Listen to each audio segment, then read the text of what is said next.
ये सबसे पहले क्या कि हिंदुओं पर सबसे बड़ा प्रहार है, क्योंकि हिंदू लोग, सनातनी लोग जो हैं वो कभी उग्र होकर के कहीं कुछ आज तक नहीं किया। अगर पत्थर फेंके जाते हैं तो हिंदुओं पर फेंके जाते हैं, जुलूसों में पत्थर फेंके जाते हैं तो रामनवमी में, पत्थर फेंके जाते हैं तो होली में, गोली चलाए जाते हैं तो हिंदुओं पे, लव जिहाद किए जाते हैं तो हिंदुओं पे। जो जितने भी कर्म होते हैं सिर्फ हिंदू समाज पर ही होते हैं, पहला बात। अब पहलगांव की घटना की बात मैं कर रहा हूँ। सब आपने कहा हिंदुओं पर, ये बच्चा कुछ कहना चाह रहा है, एक बार जवाब लेते हैं। जी बताइए, आप कुछ कह रहे थे। ये सिर्फ पत्थरों की बात कर रहे हैं। हाँ। या रामनवमी की बात कर रहे हैं। हाँ। ये उस आइडियोलॉजी की बात ही नहीं कर रहे हैं। हाँ। जो आज टेक्सास में भी हुआ है। हाँ।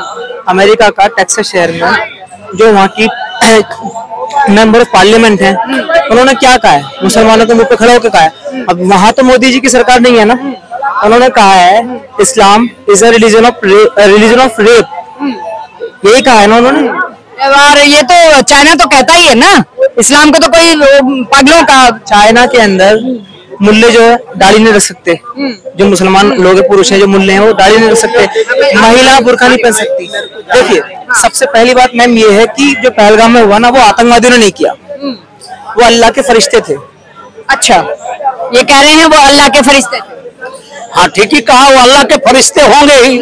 जितने मुसलमान हैं, हम इनसे बात करके फिर आपसे बात करते हैं। इसलिए अल्लाह के फरिश्ते हैं कि जितने मुसलमान इस्लाम की बात करते हैं, उसके कुरान में, उसमें, उसके इस्लाम में कहीं भी नहीं कहा गया है कि किसी दूसरे धर्म पर आक्रमण करो, किसी दूसरे धर्म को मानो।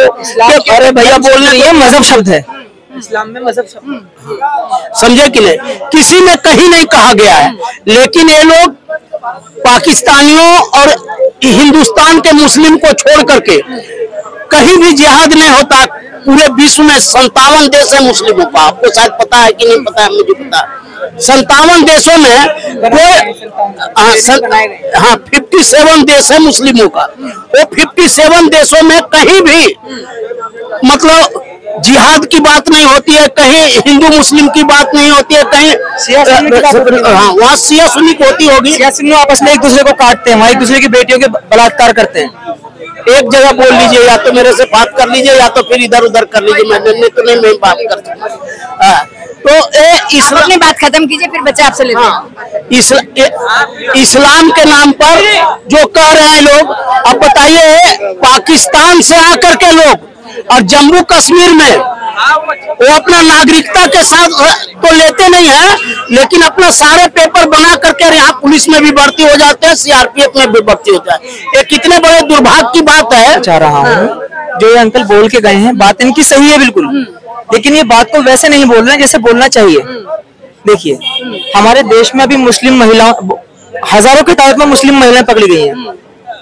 और एक तरीका देखा आपने कि बॉर्डर पर चले गए, बच्चे इधर हैं, मेरा बच्चा बिलख रहा है, मेरा बच्चा बिलख रहा है, वो निकल गई है, बच्चा यहीं छोड़ गई है।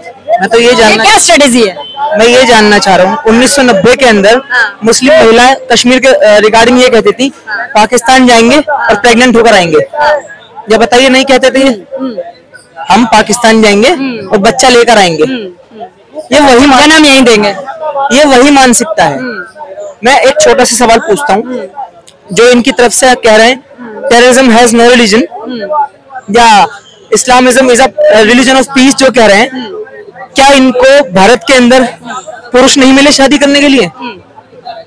बताइए, क्योंकि इनको स्लीपर सेल्स चाहिए इंडिया के अंदर गजवा हिंद करने के लिए। ये सिर्फ इसलिए हो रहा है। और वहां पे जो उन्होंने किया वो मोहम्मद के गुलाम थे। और जो हिमांशी जी बोल रही हैं, वही मानसिकता जो हिमांशी जी के पास है मेरे पास भी थी, क्योंकि स्कूल हो, कॉलेज हो, यूनिवर्सिटी हो, या मीडिया हो, या एकेडमिया हो, या जो हमारा एकेडमिया है, जो नेहरू जी का बनाया हुआ एकेडमिया है, मीडिया बनाया हुआ है नेहरू जी का बनाया हुआ, उसने हमें बचपन से एक ही वारिस दिया है, Islamism is a religion of peace, terrorism has no religion. Gandhi ji क्या बोलते थे? ईश्वर अल्लाह तेरो नाम बोलते थे, नहीं बोलते थे? वो बात अलग है, उन्होंने किसी मस्जिद में खड़े होकर नहीं बोलने की हिम्मत की। या बताइए, किसी मस्जिद से बोला उन्होंने? तो हमारे दिमागों में इतने सालों से जो वायरस फैलाया गया है, डाला गया है, ये वही वायरस बोल रहा है हमारे दिमाग से। क्यों बोल रहा है? क्योंकि अब अच्छा एक बात बताइए मैम मुझे, अभी तक जो मुसलमान मोमबत्तियां जला के प्रोटेस्ट कर रहे हैं, जामा मस्जिद पे भी प्रोटेस्ट हुए हैं, और कश्मीर की लड़कियों को खड़ा कर दिया गया, क्योंकि महिला के माध्यम से विक्टिम कार्ड खेलना बड़ा आसान होता है कि नहीं है? महिला और 18 साल से कम बच्चे, माइनर बच्चे जो होते हैं, क्यों कर रहे हैं ऐसा? ये क्योंकि अभी तक जो आतंकवादी करते थे ना, वो पता नहीं चलता था कि उन्होंने हिंदुओं को कह के मारा हो। तो 90 के दशक में भी मारा उन्होंने हिंदुओं को कह कर, हमारा सनातन धर्म पूछ के मारा उन्होंने, लेकिन बाहर निकाले 7.5 लाख। लेकिन अब जो है सोशल मीडिया के कारण ये सामने आ गया, क्योंकि जो महिला जिनके पति जिस बच्चे के पिता वहां पे मरे, जो 9 साल का बच्चा आके बता रहा है कि सबको हिंदू पुरुषों को एक साइड कर लिया, मुस्लिम पुरुषों को एक साइड कर लिया, जिन्होंने बताया हम हिंदू, सबको गोली मार दी। ये अब सोशल मीडिया के कारण सामने आ गया। तो अब खतरा क्या पैदा हो गया? अब खतरा पैदा हो गया बिजनेस का। कौन से बिजनेस का? ये जो इस्लामोफोबिया बिजनेस बनाया गया है, इसका खतरा पैदा हो गया, ये खत्म ना हो जाए। ये जो सेकुलरिज्म का बिजनेस चल रहा है सुप्रीम कोर्ट के माध्यम से भी हमारा, ये बिजनेस खत्म ना हो जाए। ये जो पूरी दुनिया के अंदर नैरेटिव बनाया जा रहा है एंटी मुस्लिम, जो मुस्लिमों के खिलाफ या इस्लाम के खिलाफ नफरत फैल रही है, ये बिजनेस खत्म हो जाएगा। इसलिए जो बिजनेस बनाया गया प्रोग्रेसिविज्म का, मॉडर्निज्म का, क्योंकि अगर मैं अपने आप को सेक्युलर बोलूंगा तो मैं मॉडर्न, इंटेलेक्चुअल, पढ़ा लिखा, हाई एजुकेटेड, ये जितने भी बिजनेस खड़े किए गए हैं, ये सारे के सारे बिजनेस अब ध्वस्त होते सामने नजर आ रहे हैं, कोलैप्स हो रहे हैं। तो डर किस बात का आ रहा है? देखिए, किसी लड़की ने मुस्लिम लड़के से शादी कर रखी है, कोई लड़के की प्रेमिका कोई हिंदू है। ऑनलाइन निकाह कैसे हो जाते हैं? हमारे साथ और भी इंटेलेक्ट जुड़े हैं, थोड़े से इधर आ जाएंगे, फ्रेम में आएंगे। केवल ये समझाने की कोशिश कर रहा हूं। हाँ, हम सबसे बारी बारी से बात करेंगे। जो हमारे देश के अंदर हिंदू, मुस्लिम, ईसाई, ये जो एक गैंग होता है ना, जो अपने आप को इंटेलेक्चुअल दिखाने के लिए मेरा बेस्ट फ्रेंड है मुसलमान, या फिल्मी दुनिया के रहीम चाचा सबसे अच्छे, ये जो हमारा गेम है, ये गेम मर रहा है। पूरी सोशल मीडिया जो आप कह रहे हैं कि आतंकवाद ही अपने आप में एक मजहब है, हाँ है आतंकवाद एक मजहब, लेकिन अल्लाह का है आतंकवाद एक मजहब, ठीक है? इसलिए अब वो डरे हुए, चाहे शशि थरूर जैसे लोग हों, चाहे सलमान खुर्शीद जैसे लोग, वो डरे हुए कि हमारा जो हमने सेकुलरिज्म का गेम खड़ा किया था, पूरा इमारत खड़ी की थी, एम्पायर खड़े करके गए थे नेहरू जी, अब ये गिरती हुई नजर आ रही है इमारत। ये रेप का महल गिर रहा है, हिंदू फोबिया का, इस्लामोफोबिया का महल गिर रहा है, ठीक है? और जो मुस्लिम बेचारे हैं, विक्टिम हैं, ये जो विक्टिमहुड का, ये जो मुस्लिम माइनॉरिटी का बिजनेस है पूरा का पूरा, ये गिर रहा है। आज जो कश्मीर में, वो उसका कारण कौन है? सुप्रीम कोर्ट पीछे लगा हुआ था, चुनाव करवाओ। तो चुनाव तो हुए ना, किसके कारण हुए? किसके कारण हुए? सरकार किसकी बनी? अगर नरेंद्र मोदी की सरकार वहां बनती तो हम समझते हालत ठीक है, वहां उसी आदमी की सरकार बन गई है, उसी के वंशजों की सरकार बन गई है, जिसने 90 के दशक में हिंदुओं को काटा था, जेनोसाइड। किसकी फेल्योर है? फेल्योर किसकी है? क्या भाजपा ने समर्थन क्यों दिया?